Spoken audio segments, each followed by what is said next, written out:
Hi, everyone. I'm Carl Bierock. Welcome back to the Jaguar Football Podcast. And with us is the head coach of Seckman Football, Dr. Nicholas Bear. Coach Bear, great to see you. And I would say the mood around campus has to be a total 180 compared to perhaps last week at this time when we were recording. Mm-hmm. Yeah, we talked a lot last week about getting back to the details, getting back to our standard, and we went out and did just that on Friday night. It's not a huge secret. Parkway South, they're having their own struggles this year. A lot of times when you're coming out against an opponent, your kids feel very confident about. That concern goes, well, are we going to be focused? Are we going to be lax on some of the details we know we have to get better at this time of year? And we did just that. We came out, executed, and we had some young guys on the field that got a lot of experience. We started 3 sophomores on the offensive line. You saw 2 sophomores get some carries early on in the first half. Another one carrying it later in the game. So, it's that kind of year where you start trying to build those things up and really try to figure out, what we have this year and what you have moving forward. Yeah, because I know just reading your email out to the parents, a lot of milestones hit at this last game. Number one, I love the nickname Benjo. Very, very quiet year, but very impressive year, and there's still more games to play. Yeah, when you're not hearing the kicker's name, it's kind of like when you don't hear the center's name. That's a good thing because that means they're bearing everything and doing what they're supposed to do. And Benjo is doing just that. He started kicking for us probably about midway through the season last year, maybe a third of the way through, and obviously now, pretty much anytime he's almost perfect. And I don't want to stick up. He's almost perfect when it comes to extra points and when we've given him the opportunity and when we've had a good snap. And, the previous record of 53 career all-time extra points, he broke it. He's up to 60 now. So, we expect him to create more distance and kind of build on that number the next 4 or 5 weeks. Would love, obviously when you get down the red zone, you want to score and put 6 points up on the board. But, hey, if we get an opportunity, I'm pretty confident in his ability to bury one from about 35 yards out. So, maybe that's something he gets an opportunity to do later on the week. Maybe we have a game that comes down to that. I have a lot of confidence in his ability to do it just from watching him at practice. So, I think we've talked about it before. It's not really something we've done much, attempted field goals. But, he's definitely shown the leg to potentially get that opportunity. And, he's also doing our kickoffs. You see a lot of those balls go in the end zone. Those are huge. I haven't really told him yet, but he's averaging 56 yards per kickoff right now, which would be a single season record if he can hold it, which is 55 by Connor Day last year. So, he's kicking at a very high level for us and embracing his role that the team needs him to play. And I couldn't be happier for him. Yeah, absolutely. Good on him. I mean, just watching the games, he certainly has the leg for it. And, I think there's a lot of folks I would like to see if the opportunity presents itself that, he Right. could put it in there for 3. Yeah, like I said, as a coach, you get down the red zone, you want 6 points. But now we really do have the ability. Hey, if it's there, we may not be afraid to take it depending on the situation. Yeah, a couple other milestones, or at least some facts and figures I found interesting Yeah. is that 12 different people got to touch the football, got to tote the rock, so to speak, or catch Hmm. it, and 7 of those 12 scored. I mean, that's impressive. Yeah, if you roll it back to 2020, 2021, 2022, and that's not really something we could say. And then, since 2022, we've really wanted to make it a point uh, to spread the football around and get it into multiple people's hands and do what they do best. And yeah, I mean, when you have a night where 12 different guys on your offense touch the football, that's a special night. You get some young guys like JJ Jablonski. He breaks a big long run, I believe 60, 70-yard touchdown. You get a guy like Trey Connor as a sophomore, some good touches. And then you have your senior, Quinn Mattingly, who we've talked about before, has been grinding his way through all year, gets into the end zone, to start off the game. And, it's just a good thing when you can spread the ball around. Kyler Huckfeld, we've talked a lot about him on the podcast, receiver, wing back, he's actually leading the team in total yards right now when you add up his receiving and rushing yards. So, getting the opportunity to spread around a little bit. We got in the ball into the hands of a couple blocking backs. fullback types and Gabe Ortiz and Zach Sell. So, always fun to be able to do that and give guys the opportunities that they've been working on. And yeah, 7 guys scoring a touchdown. The seventh one may not have come from a guy on offense, Luke Ferrario, defensive end, but it's fun to watch a defensive guy celebrate and get in the end zone. Late in the half there, they were running 5 wide, going empty. We sent 5, they only blocked 4, and we got a clean hit on the quarterback. Ball came out. Luke scooped and scored perfectly. You saw the technique that I've talked about plenty of times. You don't bend at the back. You bend at the knees. You scoop that thing up. You slow the whole world down, and then you score, right? Later in the game, we had that little punt fumble, and you saw 2 of our guys bending at the knees, and they're kicking and stumbling that ball over. You can see the difference between the 2. So happy for Luke that he got in the end zone for the first time, along with a few other guys. So spreading the ball around, keeps guys healthy. Yeah. Yeah. Well, yeah, it's great too. We're spreading the ball around, especially this time of year. We're keeping guys healthy. We're keeping guys fresh. They're keeping guys hungry. You could say, through 2020, maybe even through 2023 with Tommy Gabar, maybe we were a little heavy on those guys throughout the year, and the Lays got a little heavier when the playoffs came. Now we're in a situation where everybody should feel pretty good, and hopefully to get another one of our senior backs back this week, along with another senior receiver that both didn't play this week. So, legs should feel fresh, bodies should feel good and ready to go out and get it done on Friday night.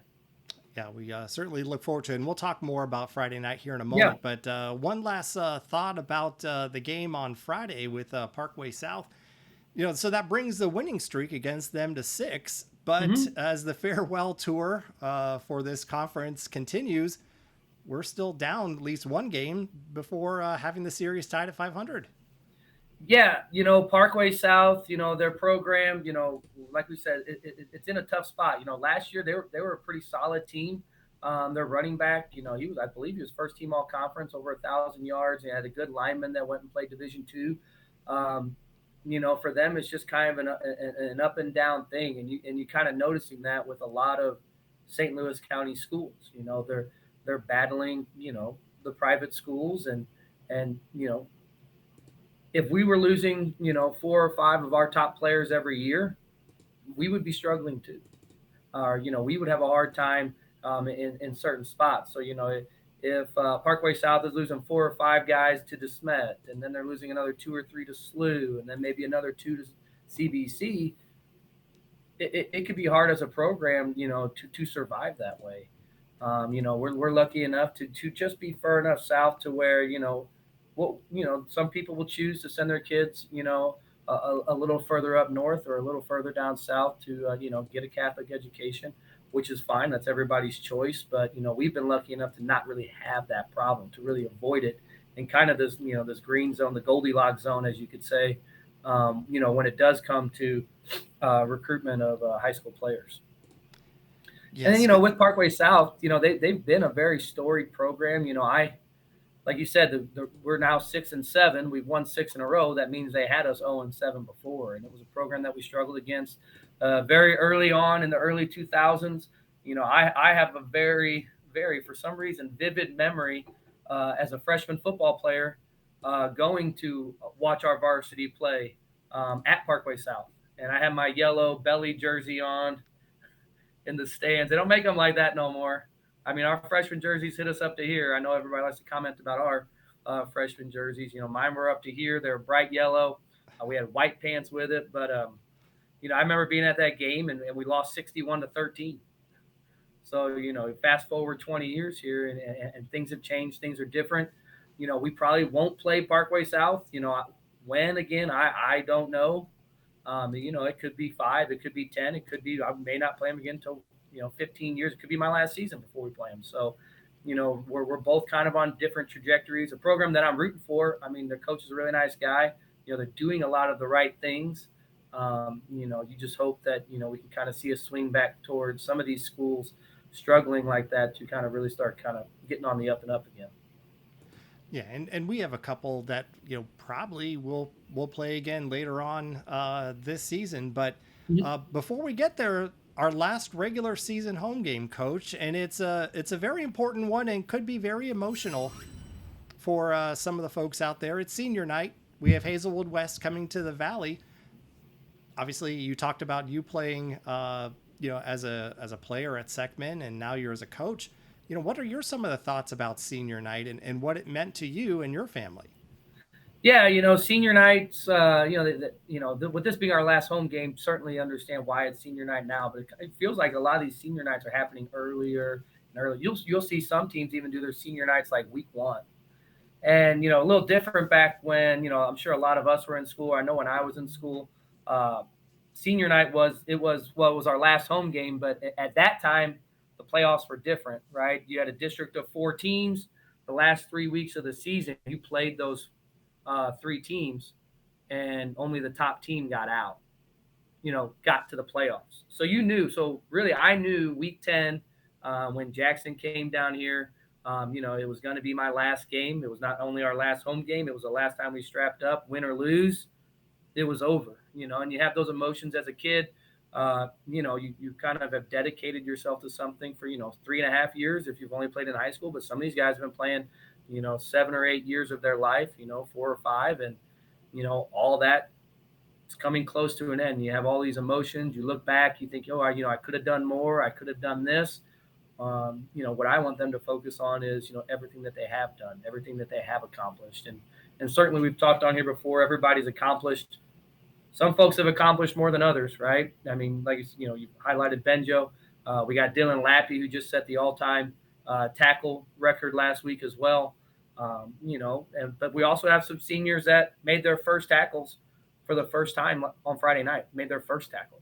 And that's something worth celebrating. That's something to be proud of. I hope as each player walks across the field, no matter how this season has gone, whether they're in a starting spot, whether they've scored this many touchdowns, this many tackles, they know that it's an accomplishment, when you walk across that field, with your parents. And then, parents too, as I'm inching closer to having a senior and things like that, the emotions are kind of getting realer for me too. So, you're watching your, close to grown man, walk across the field, when you raise them from here. And, that can definitely be an emotional experience. And I hope it's something that everybody's able to suck in, enjoy as a family. And then we're able to play a good football game on Friday night. Yeah, it's a lot of fun. And you mentioned the reminder for the seniors to get there and the families to get there early, get set Yeah. up, because it is quite the production. I mean, it's just amazing that the district and, especially Seckman, and, you have your band, you have your cheer and the other fall sports there. It's a great time. It's a full load. I mean, Yeah. Coach, God bless Coach Claxton, the voice of the Valley. He'll be going at it for an hour. Trying to get everybody across the field. And usually I know typically starts around 6. So, I think it's a good idea to get there by 5:30. Actually, it probably starts at like 5:45. So I think it's a good idea to get there by 5:15, 5:30. And he'll be reading off names all the way till we come out basically for the national anthem. And, like you said, too, it's not just a night to celebrate football seniors. It's a night to celebrate our cheerleaders and all that they've accomplished and all the memories that they've made, being a part of the cheer squad and the band and our cross country. We all kind of get lost in our own bubble, but each one of these is an experience for these high school seniors that's coming to an end. So it's definitely worth celebrating and enjoying ourselves. Yeah, it's a good time. It's a good time. And again, we're went through it last year and was very grateful for Seckman and the school to put on such a nice event to honor the seniors. So Well, and what makes it kind of difficult too, Carl, is like, yeah, it's senior night. Yeah, it's kind of like a chapter being closed, but man, we got a lot of football to play too. Well, that's what's like the parallel. It's different from when I was a senior. That was it. We knew. I walked across the track with my mom and dad. We knew that was gonna be the last time I ever played football in a Seckman football jersey with my buddies. We can go a while yet. We could have a month left in the season. We could take this thing as far as we want. Hopefully that's kind of a realization of the seniors, especially once we get past next week, after the Webster Grove games. Every day is a gift. Nothing is guaranteed, and the stakes get a little higher. Yeah, absolutely. Because that leads us into, the opponent, Hazelwood West. We're familiar with them, but for maybe folks that don't know them so well, I was wondering if you could tell us a little bit about them. Yeah, another one of these county schools that kind of, they go on their ups and downs. A couple years ago, these guys were in the top division in the Suburban Conference. They were all the way up in the yellow, playing Lafayette, Kirkwood, and all these teams because they were up there because they were winning football games. And then for reasons sometimes beyond your control, you lose a couple players. Maybe there's a youth coach in the area that I don't know. I don't know. I'm making this part up. I really don't know. These things could be happening that could not be happening. You have a youth coach that takes about 5 or 6 kids that would have went to Hazelwood West, and now maybe they go to Hazelwood Central, or maybe now they're going to a private school, or maybe now they go to Cardinal Ritter, or things like that. So you do struggle. And we've talked about this on the podcast a few times. Hazelwood West quarterback last year, very talented athlete. You could tell he was, and we had some good players on our team, but he was the best athlete on the field as a sophomore. Well, he's currently playing safety at East St. Louis. And I saw the last time I saw he had some offers from Michigan State, other D1 programs as a junior. So, if we lost a Division I football player, that would pretty much, it wouldn't decimate us, but a program that really was relying heavily on that could make things tough. So that's kind of where Hazelwood West finds himself again this week. They're 0-7, very similar to Parkway South, and this time of year, it is what it is. We have to go out and execute. Another week where we look inward, focus on our details, the things that we're doing. We have to stay tight. We want to play a perfect game, and we played close to that on Friday. And that's really where we're going to go here. And, what's Hazelwood West going to want to do? They're going to be, a little bit more organized, than what you saw last week with a few of their concepts that they're trying to do in the passing game. They've shown some ability to execute, and we'll have to make sure we're on our game and ready. Yeah, it was very interesting that you mentioned that, especially going into Parkway South, that you wanted to stay focused. And, we're not talking necessarily about standings, at least on this podcast, but as we get closer to the end of the season, we'll certainly do that. But you're in the driver's seat. You still control your destiny. So what is the message that you send to the players going into this week, knowing that a Hazelwood West program that's been very storied is a little down on their luck right now? Yeah, well, it's great because it can almost be the same as last week, right? Very similar message as far as our standard is our standard, and we don't want to do anything less than that, and we actually want to raise it, and that's what we want to see out at practice. The next 3 days, or next 4 days, but Tuesday, Wednesday are big practice days. As far as intensity is concerned, and we even started cranking up the heat a little bit last week. With our team Bob periods, our team hurry up, which is about as close as you can get to a Friday night experience. We it's basically our offense versus our defense. We're calling first downs. There is no scout team. No one's running. We weren't running Parkway South's defense versus Seckman's offense, or Parkway South's offense versus Seckman's defense. It was basically Seckman versus Seckman, and we were just going at it. Coaches are hooting and hollering. Guys are moving the football. We have a little bit of incentives if we're able to do it. And we had a great period with that last week. So hoping to follow that up, again this week on our Wednesday practice when we're out on the turf, and keep looking inward and keep that November 7th date in mind. And that game is at the Valley, 7 o'clock, not 6 o'clock, Coach. I don't think. Right. Yeah. I don't need any more of that. Yeah. Hey, those Parkway South principals got home early, I guess, if that's what they really wanted. So To each their own. We're we maintain our integrity, and I've never been done with a football game by 8:03, so that was a new one. Well, I'm glad we're sticking with the 7 o'clock, and so far so good. We're avoiding the Thursday night games, and so Coach, that brings us to our social media channels updates on schedule. I know we have two lower level games tonight. We have a freshman game and a sophomore game.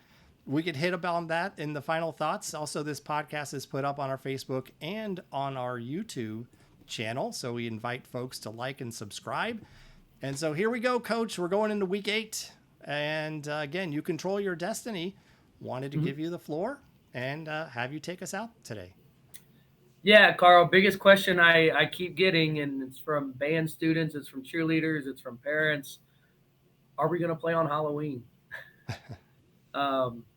And, like I keep telling them, look, we keep taking care of our business. We don't have to worry about it, right? We win the next 2 games. No, we're not playing on Halloween. we go 1-1. I still don't think there's any way that we can fall below Lindbergh. And we still don't play on Halloween. If we go 0-2, that's when, and Lindbergh wins a couple games, that's when, hey, maybe we are playing on Halloween. And if we go 0-2, maybe we deserve to the next couple weeks.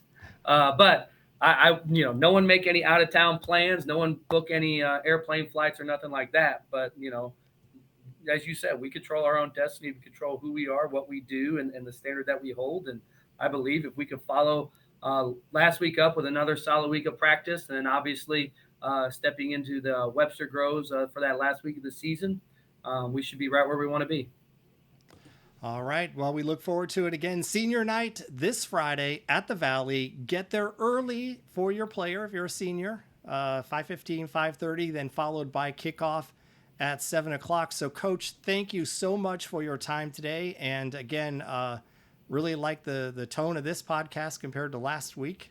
It's always good to get that victory. And again, control your own destiny. That's all you can ask for as you round out the season. So, roll Jags, Coach, and really appreciate your time. All right. Thanks, Carl. Thank you.